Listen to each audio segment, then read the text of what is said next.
Bagaimana kalau wudhu bawa-bawa kotoran sendiri yang ada di dalam perut, hukumnya bagaimana?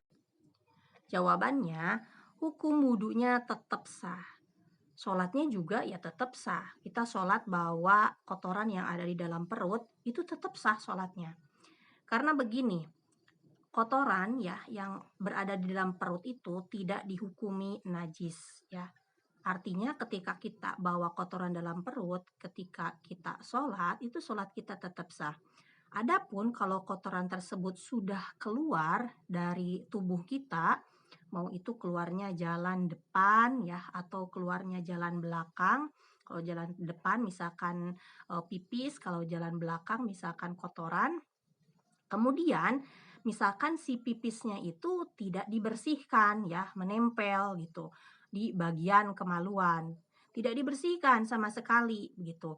Maka kalau misalkan kita sholat dengan membawa bekas pipis yang tidak dibersihkan sama sekali, maka itu hukum sholatnya tidak sah. Kenapa? Karena membawa najis ya, karena itu pipisnya sudah berada di luar tubuh gitu sehingga membuat sholat tidak sah karena hukumnya najis. Kalau pipisnya masih berada di dalam perut ya sholat tetap sah gitu karena hukum najis itu berlaku kalau ini kotorannya sudah keluar dari tubuh gitu kemudian menempel di tubuh bagian luar. Nah, adapun kalau misalkan kita pipis, kemudian kita istinja, istinja itu cebok, tapi istinjanya pakai batu atau pakai tisu ya. Pakai tisu umpamanya. Pakai tisu dan pakai batu ini minimal harus 3 ya. Kalau batu minimal 3, tisu juga minimal 3 dan kalau tisu tidak boleh tisu basah. Kita bersihkan tuh misalkan bekas pipisnya pakai tisu. Tapi setelah itu kita nggak pakai air, cuma pakai tisu aja. Habis itu kita wudhu. Kemudian kita sholat. Apakah sholatnya sah? Jawabannya sholatnya sah. Lah bukannya itu kan istinjanya pakai tisu ya. Kan itu ada bekasnya, bekas pipisnya. Jadi ada bekas najis hukmiyahnya. Kenapa kok sah?